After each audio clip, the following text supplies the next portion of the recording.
izhajati iz našega stališča stroke, razvoja in pa tistega našega ključnega prispevka v teh zadnjih 2 letih do 2020.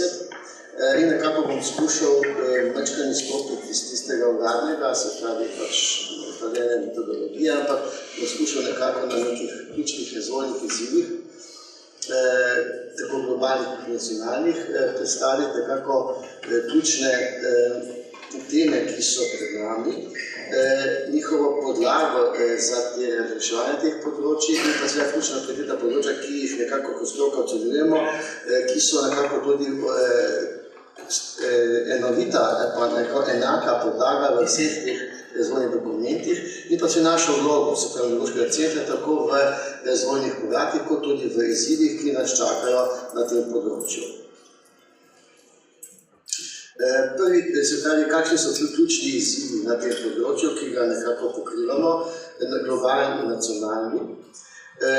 Če pogledamo najprej globalne, tu sem se jaz nekako, seveda to je ogromno podatkov, tako da jaz sem skušal svojega vidika izlušati tiste ključne podatke, ki vam par podatkov, ki želim predstaviti na tej ravni in sem vzel neko strokovno podlago, ki je naročila Evropska komisija pri Kenijem globalnem inštitutu in ki predstavlja te ključne izzive globalne na našem področju, pa v družbenem področju.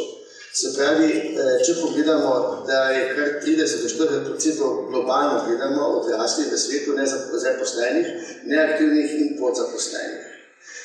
Nekako 75 milijonov mladih je uradno brezposelnih, 60% zaposlitev bo v približno polovici svojih aktivnosti izgubilo pomen zaradi avtomatizacije. Tehnologija bo nekako vplivala na 50% svetovne ekonomije. Namestila bo kar 1,2 milijarde delavcev, nekako če gledamo ekonomsko, nekako v 14,6 trilijonov dolarjev. To se mi zdi, da je ogromni podatek. Potem 20-30% delovno aktivnih odraslih je zaposlenih prekarno. To je podatek za razvite zahodne države, ZDA in pa Evropska unija 15. 37% zaposlenih meni, da njihova zaposlitev ne izkoristi dovolj njihovih veščin in znanj in postavlja dovolj velike izzive na področju zaposlenosti. Na drugi strani pa pravi 40% delodajalcev, da je pomanjkanje veščin ključni problem pri zaposlovanju. Pa še en podatek. 285 milijonov odraslih, se pravi ZDA plus Evropska unija, ni na trgu dela.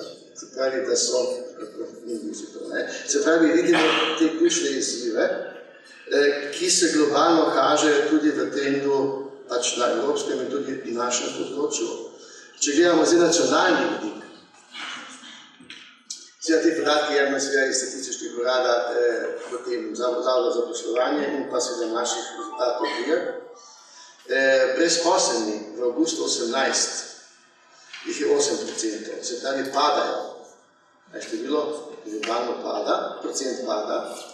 Vendar najbolj ranljivi so zelo problematično mladi, 17%, starejši nad 50%. Skoraj 40%, in pa dolgotrajni brezposelni 51%.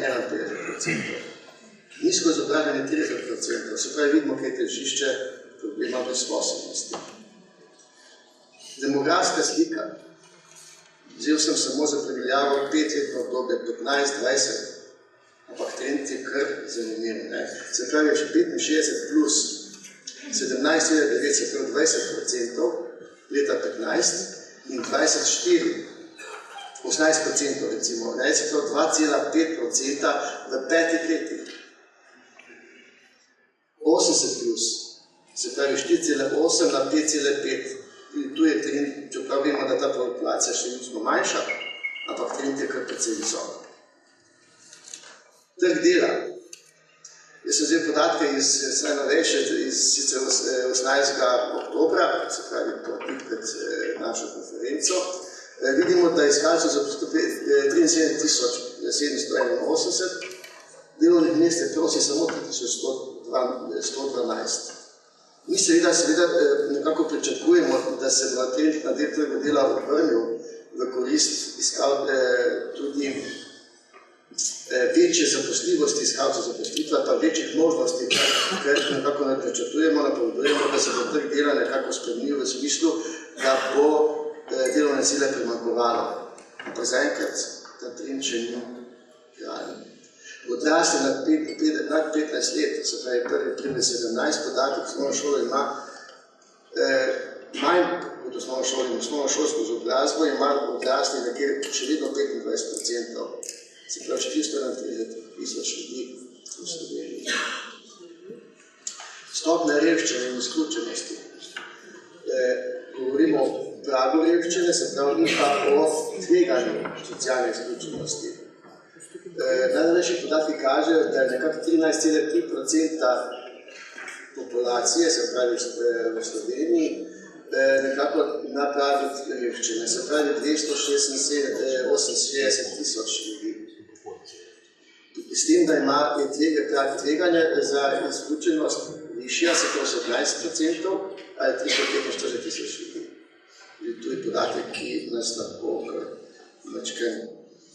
pokaže, kam je treba usmeriti vse sile. In pa seveda podatek z naše raziskave PIA, 400.000 ljudi v Sloveniji odraslih je slabo usposobljenih, se pravi 33%, ima prvo ali pod prvi stopnjo temeljnih zmožnosti pismenosti, temeljnih kompetenc. Vedno še vedno je trend zelo visok, da kar 250.000 od teh bo moralo konkurirati na trgu dela še 10 let, 140.000 pa 20 let. Se pravi, tudi ta srednja populacija ni tako dobro izobražena in usposobljena, tako da vidimo, kje je naše težišče pozornosti in dela. Svet to ne bom bral, ampak to so nekako nacionalne podlage, ki nekako nam dajo podlago, da se spopadamo s temi izzivi. Kolegica Ljudeva Šošter je že omenila zakon, ki ga ne bom samo omenil, ne bom šel, potem pa seveda operativni program, tudi to ona to predstavlja. Jaz bi potem spravil tukaj celo vrsto resolucij, ki nam nekako dajo podlago in pa napotujejo, kako se lahko posamezne izglesijo v Sloveniji, ne bom prav, tudi jih poznamo. In pa en ključni dokument evropski, ki je seveda zdaj v zelo prioritetnem položaju, vsi izobraževalci, raziskovalci, ki se sklicuje na ta dokument, se pravi priporočila Sveta za slovo potis popolnjevanja nove priložnosti za odrasle in sicer dokument, ki nam daje nekako tudi potrditev, da so nacionalni dokumenti nekako prioritetno naravnani tudi na te ciljne prioritete. In seveda vseh teh dokumentov sem skušal, pa sem izluščil tista ključna prioriteta področja, ki so dejansko v teh strateških dokumentih med sabo povezana in nam dajo nekako sliko, kje so težišče našega dela in kje so tiste ključne prioritete, ki jih je treba nekako razvijati. Dvig in razvoj temeljnih kompetenc in zmožnosti odraslih v vseh ključnih dokumentih. Odprta učna okolja, spodbuda se pravi, katerokoli delovna mesta, lokalna javna okolja, varna okolja za ranljive ciljne skupine. Kakovostna ponudba učenja in izobraževanja odraslih. Sistem kakovosti, kakovostni strokovnjaki, kakovostni programi, tailor-made programi, se pravi programi po meri naročnika, se pravi bodisi delodajalcev, bodisi posameznikov. Povezovanje formalnega in neformalnega področnega učenja in izobraževanja odraslih. Povezovanje temeljnih in poklicnih kompetenc. Podpora učenju in izobraževanju, informiranje, svetovanje, vrednotenje, motivacija, ozaveščanje javnosti in pa seveda tudi zastopanje doseganje ranljivih ciljnih skupin.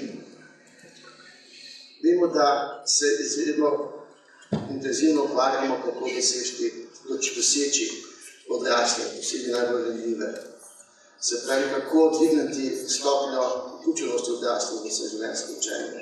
Vemo, kje smo, ne bom podal podatkov, vendar vsaj trend smo ustavili, zato da smo majčken dvignili, se pravi iz 12 na 12,2%, dosegli tega kazalnika ne bomo do 2020, vendar že to je uspeh, mislim, da izziv, da še dvignemo ta trend, seveda s tem, da se približamo odraslim, da se nekako razvijajo ta odprta učna okolja, izobraževanja delovnem mestu.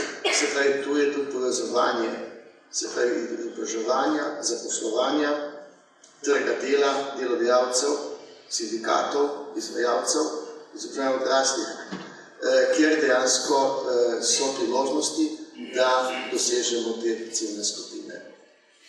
Medciklisko povezovanje partnerstva. Karkoli se nekako pogovarjamo na nacionalnem ali pa na nekem evropskem nivoju, govorimo o partnerskem povezovanju, medgeneracijskem sodelovanju, mreženju, socialnih partnerstvih na vseh nivojih, lokalnem, nacionalnem. Tako da tukaj so nekako nam vodila, kako pristopiti, kje pristopiti in seveda kako razvijati, se pravi, tiste naše izzive, ki smo prej pogledali. In seveda, kakšni so razvojni koraki Antropološkega centra do konca te razvojne perspektive, pa recimo te resolucije. To je prvo področje razvoj sistema. Kot je že prej kolegica Elvira povedala, resolucija nacionalnega programa, nam je izziv, zdaj analiza te obstoječe resolucije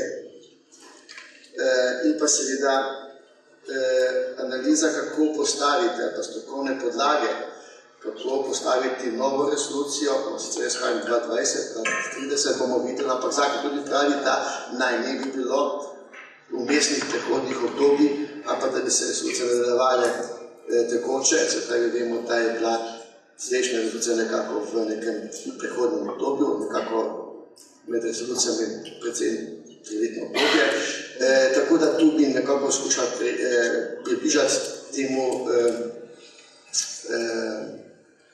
cilju, da se resolucija nadaljuje v 2020.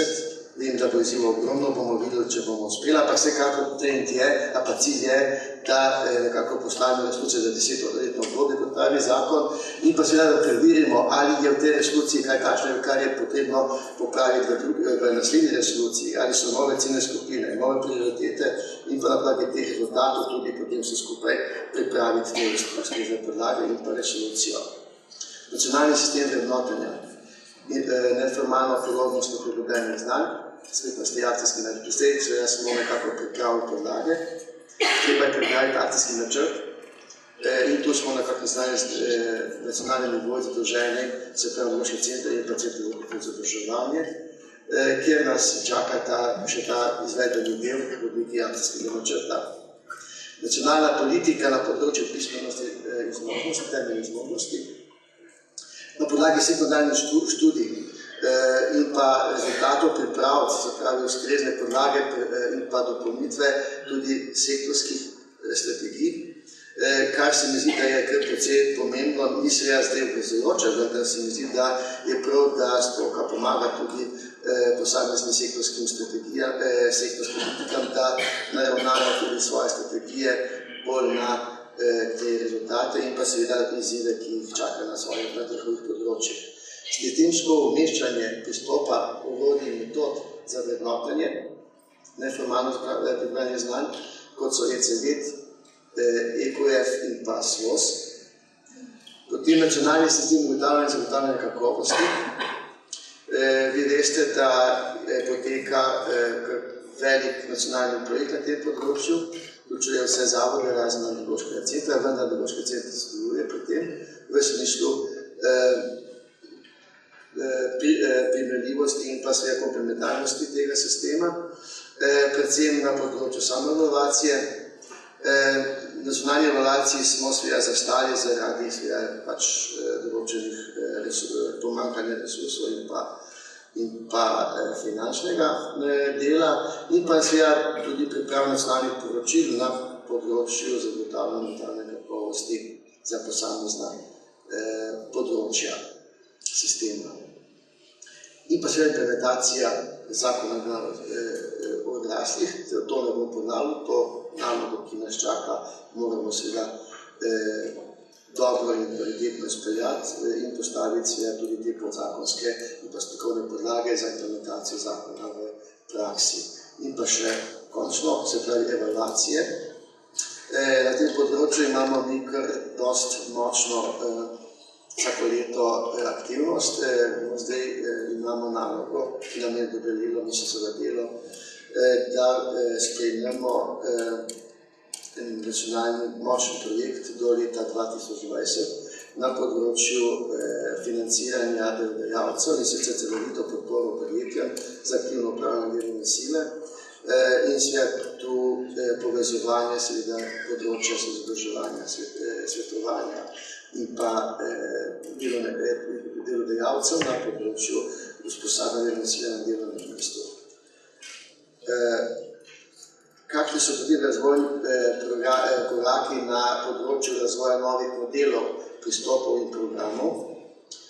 Kot je že prej kolegica Šmirjeva omenila, se pravi prenova programa osnovne šole za odrasle, tukaj skupaj z Zavodom za izobraževanje pripravljamo strokovne podlage in te bomo tudi pa kasneje potem v skupinah razpravljali. Prenova in posodobitev 6 programov na področju temeljnih zmožnosti in pismenosti, razvoj novih strategij in pa pristopanje najrevnejšim skupinam, potem razvoj partnerskega sodelovanja v svetovanju, tu imamo kar nekaj pomembnih podpornih dejavnosti, predvsem podpora omrežjem svetovalcev in pa svetovalnih središč, krepitev tega doseganja ciljnih skupin na terenu, krepitev sodelovanja z nacionalnimi partnerji, sindikati in delodajalci in pa razvoj kompetenc svetovalcev in pa naprej kakovosti svetovanja. Novi postopi in pa strategije na področju promocije, tu vsekakor še naprej krepimo in utrjujemo medsektorsko sodelovanje na vseh ravneh, tako lokalnih kot nacionalnih, kot tudi strokovna partnerstva, ciljne skupine. Predvsem ta novi pristopi pri doseganju ciljne skupine. Vse naše aktivnosti na področjih so vključene v doseganju motiviranja in pa promociji med najranljivejšimi skupinami in pa seveda s ciljem dvigovanja vključenosti v izobraževanje. Novi pristopi modeli v svetovanju odraslih, to so pravi regionalni modeli svetovalnih središč in pa na nivoju organizacije in pa povezava in vzpostavljanje partnerstev, regionalnih lokalnih partnerstev na področju svetovanja. Nov program usposabljanja bomo v tem obdobju pripravljeni, sicer krepitev kakovosti strateškega in operativnega načrtovanja v izobraževalnih organizacijah za odrasle in pa seveda na področju temeljnih zmožnosti in kompetenc bomo dokončali aktivnosti na področju priprave opisnikov in pa za vseh 8 temeljnih ključnih kompetenc, izveden bo tudi inštrument za ocenjevanje spretnosti odraslih, individualne spretnosti za odrasle, svoj nanstos. Računamo, da bomo tudi sistemsko implementirali in gradili tudi ta individualni inštrument za individualno testiranje temeljnih kompetenc. In seveda potem tudi ustrezna strokovna gradiva, promocijski filmi, tako da je nekako podpora na tem področju nekako skladna z temi pričakovanji. In pa še zadnja podpora učenju in izobraževanju odraslih. Tu imamo seveda področje svetovanja in nekako tu vzdržujemo nekako konstantno podporo vsem ciljnim skupinam, javnosti in podobno na področju svetovanja in informiranja. Podpora na razvoju omrežij, se pravi izvajalcev, strokovna podpora mentorjem študijskih krožkov, potem svetovalcev svetovanja središč, samostojnega učenja, svetovalcev za kakovost, učiteljev užih programov, mentorjev PUMO, svetovalcev ISIO in pa koordinatorjev TFU, baze podatkov. zelo pomembno, da nekako vodimo še naprej in tako ugotavljamo tudi javnosti, kot vsem ostali, tudi strokovni javnosti, podatke na teh področjih, zlasti za področje analiz in pa priprave strokovnih podlag, razvojnih podlag, ozaveščanje javnosti. Tu so seveda zelo pomembne te promocijske kampanje, glas učeči se, povezovanje politike in pa prakse, informiranje in svetovanje, informiranje se pravi skozi naše kanale informiranja, ki jih verjetno vsi poznamo, in pa seveda usposabljanje strokovnih delavcev in nekako skrbimo, nekako konstantno, letno nekako za izvajanje teh programov za naše strokovne delavce, za nas. In nekako načrtujemo v tem obdobju nekako 47 izvedbenih programov in vključitve 87 udeležencev. In kakšni so sedaj razvojni izzivi? Pripraviti in implementirati ustrezne strokovne podlage, ki jih narekuje zakon, pripraviti ustrezne strokovne podlage za novo resolucijo, utrditi in stabilizirati javno mrežo in na področju izobraževanja odraslih, mislim tudi javno službo, dvigni stopnjo vključenosti odraslih v vseživljenjsko učenje,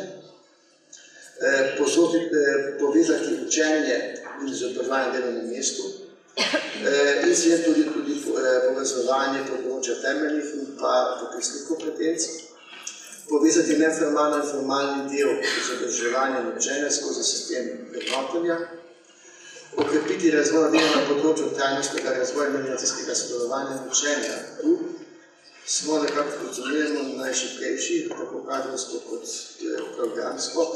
Tudi lahko rečemo, da se področja vključujejo v vsaj na ostala področja, tudi eksplicitno, da se ukvarjamo v tem področju, tako kot z ostalih področji, se žal še ne moremo. So pa to teme, ki bodo področje izrednega pomena. Tako da tukaj pač nekako poskušamo po svojih močeh predstaviti tudi ta naš strokovni del. Seveda je pa to nekako izziv, ki nas čaka tudi v prihodnje. Hvala za pozornost in pa seveda, če bo kakšno vprašanje, da se ne bodo. Hvala.